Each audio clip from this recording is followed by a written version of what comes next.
Alors, je présente ici les différents tempos que l'on a à disposition dans le logiciel TIA Portal. Qu'est-ce que j'entends par tempo? Exemple simple, vous appuyez sur un bouton et la lampe reste allumée pendant 10 secondes. Donc voilà, ici je pars du principe que mes entrées sont configurées, que je n'ai plus qu'à venir faire un petit programme. Le Siemens est bien configuré, il est bien paramétré et la liaison est bien effectuée. Tout ça a été expliqué dans une vidéo précédente. Ici, bon, j'ai commencé par une simple ligne d'une entrée avec une sortie. En l'occurrence, l'entrée est le détecteur capacitif que vous voyez ici. Et j'ai mis en sortie donc le tapis, hein, commandé évidemment par un moteur et un préactionneur relais pour le faire aller dans un sens. Donc, tout simplement, regardez, voilà, hein, ce petit programme, je passe ma main devant le détecteur capacitif, le moteur se met en route. Alors, ce que j'aimerais bien faire maintenant, mais voilà, j'aimerais bien, par exemple, lorsque je passe une fois ma main devant, hein, bon, bien sûr, ici, on peut simuler avec une pièce euh, qui passe devant, le tapis se met en route pendant X secondes. Alors, comment je fais? J'intercale entre mon entrée et ma sortie une temporisation ici. Je vais commencer par la première, par la TP, génération d'impulsion. Hop, je fais glisser entre mon entrée et ma sortie. Vous pouvez lui donner un petit nom si vous avez envie. Ça ne changera pas grand-chose. Alors, qu'est-ce que vous avez à disposition? Vous avez votre entrée in, forcément. Le Q, c'est pour la sortie. Le PT, c'est le temps de paramétrage. Attention que l'on travaille en millisecondes, donc bien taper, par exemple, 5000 millisecondes pour avoir 5 secondes.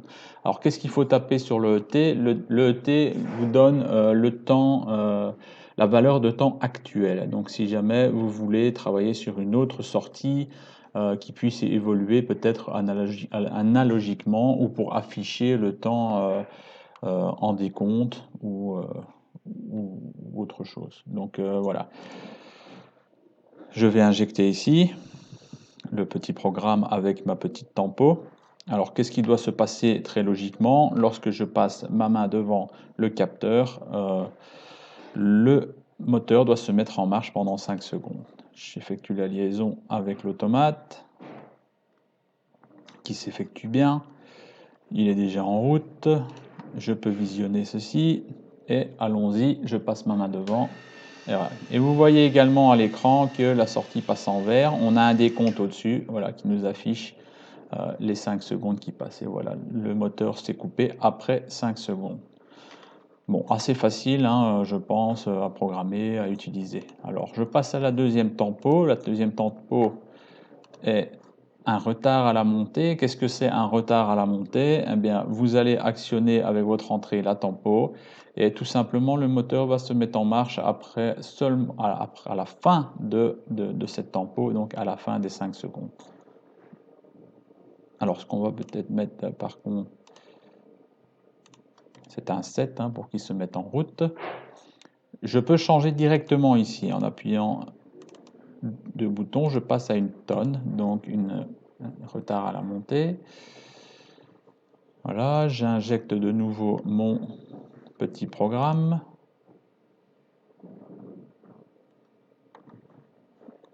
J'effectue la liaison en ligne. Je mets en route ma CPU. Je visionne mon paramétrage et allons-y. Donc vous voyez le temps qui arrive à 5 secondes et c'est seulement après les 5 secondes que voilà, mon moteur s'est mis en marche. Alors forcément ici j'ai fait un 7, donc comme je n'ai pas fait de reset, un seul moyen de l'arrêter, c'est d'arrêter la CPU.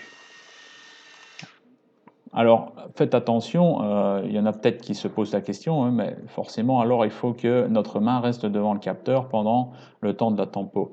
Effectivement, ici on part du principe que en fonction du scénario envisagé, par exemple la pièce va arriver sur le tapis et va rester devant le capteur pendant un certain temps avant que le moteur se mette en route. Après, si vous ne voulez pas ça, c'est peut-être pas la tempo qu'il faut utiliser, ou vous pouvez faire une association de tempo aussi, hein. Attention quand même aux associations de tempo parce que ça risque parfois de poser des soucis de décalage. Alors, je vais essayer la troisième tempo qui est un retard à la retombée. Un retard à la retombée, qu'est-ce que c'est? C'est lorsque on va activer donc notre tapis, et c'est lorsque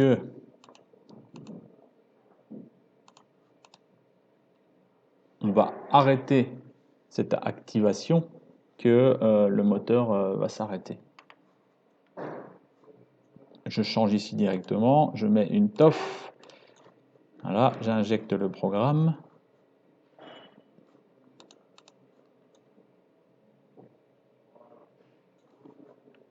Hop, liaison en ligne. Je mets ma CPU en route. Je visionne. Et allons-y. Ah, elle se met en route directement. Et c'est lorsque le capteur, vous voyez, n'est plus activé que le décompte se fait jusqu'à 5 secondes et le moteur s'arrête après les 5 secondes.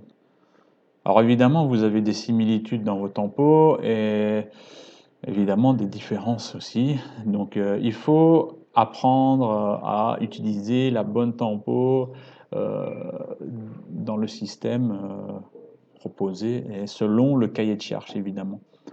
Comme j'ai expliqué, parfois des associations de tempo peuvent très bien fonctionner. Voilà pour cette petite vidéo sur les temporisations que vous pouvez utiliser donc dans TIA Portal.